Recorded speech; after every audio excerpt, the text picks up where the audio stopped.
कोई 10 दिन पहले चुनाव के परिणाम का आकलन करते हुए मैंने एक वीडियो रिलीज की। करोड़ों लोगों ने देखा, लाखों प्रतिक्रियाएं आई, सवाल पूछे गए। सबने कहा कि भाई 4th पेज से पहले आपने किया था, अब फाइनल मूल्यांकन क्या है?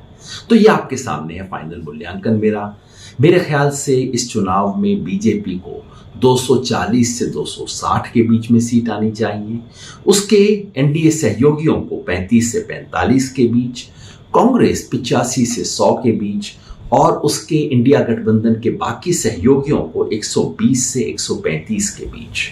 मतलब 400 पार वाली बात तो टोटल हवाई थी।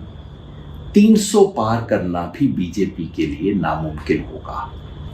मेरी समझ है कि बीजेपी 272 से नीचे है, 250 के नीचे भी जा सकती है। इंडिया अलायंस 205 और 235 के बीच में कहीं है, यानी कि बहुमत से पीछे है, एनडीए से पीछे है। लेकिन अगर आने वाले कुछ दिनों में उत्तर प्रदेश और बिहार में कुछ बड़ा बदल हो जाता है तो ये संभावना से इनकार नहीं किया जा सकता कि उस एक्सट्रीम सिचुएशन में इंडिया गठबंधन एनडीए से आगे निकल सकता है, मगर आज है नहीं। मेरे पास कोई एग्जिट पोल नहीं है, सीधा साधा मोटा जमीनी मूल्यांकन है, लेकिन कहीं कुछ चुभ गई है बात, बहुत सवालों की बौछार हो गई है।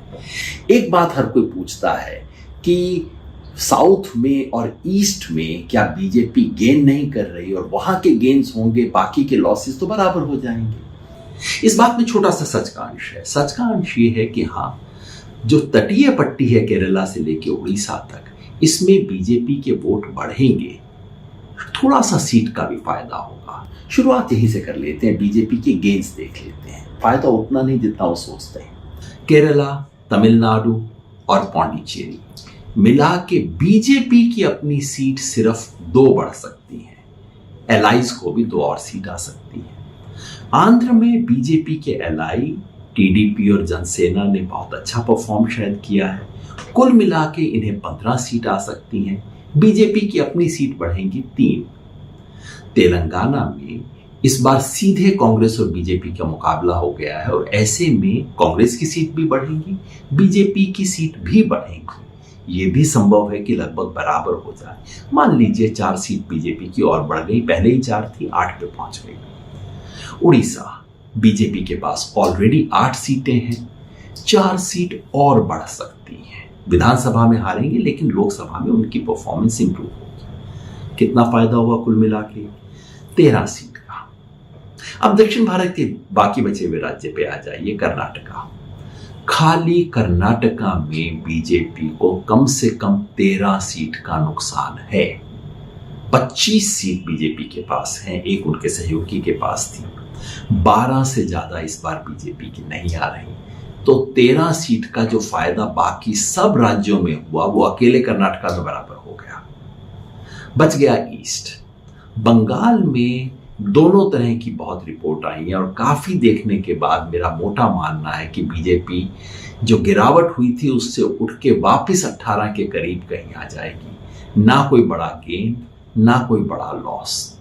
नॉर्थ ईस्ट में पिछली बार बीजेपी ने बहुत अच्छा परफॉर्म किया था, असम और सारे राज्यों में।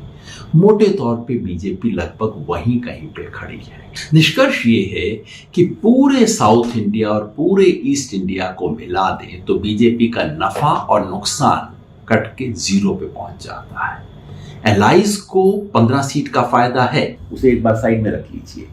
लेकिन बीजेपी की गिनती, टैली गिनते वक्त आप ईस्ट इंडिया और साउथ इंडिया को अब एक तरह से भूल सकते हैं। अब देखिए सिर्फ ये जो बाकी इलाका बचा है, जहां पिछली बार बीजेपी ने स्वीप किया था, यहां पे बीजेपी की कितनी सीट कम होती है, वही उसकी नेशनल टैली में कम होगी। शुरुआत करते हैं महाराष्ट्र से। महाराष्ट्र में पिछली बार एलाइज के साथ एनडीए को 42 सीट थी। इस बार कम से कम 20 सीट का नुकसान है। 5 सीट का नुकसान बीजेपी को, 15 का एलाइज को। राजस्थान में कम से कम 10 सीट का नुकसान है।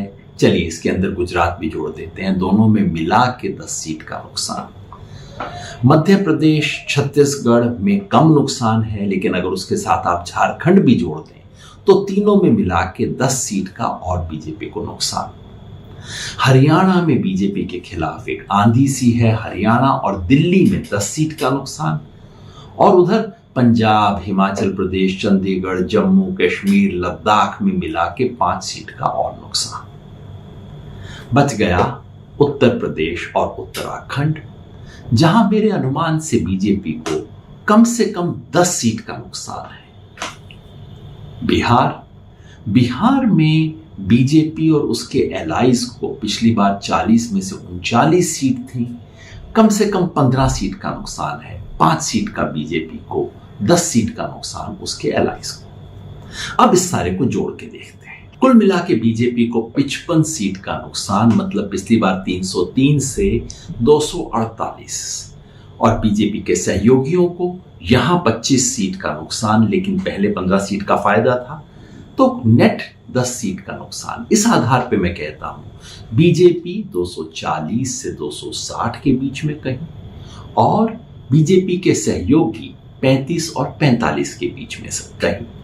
मतलब ये कि ये चुनाव पलट चुका है, और अगर आने वाले 2 चरणों में उत्तर प्रदेश, बिहार और हरियाणा और दिल्ली में यह आंधी अगर और पकड़ ले, तो ये भी हो सकता है कि एनडीए ही 272 के नीचे रुक जाए।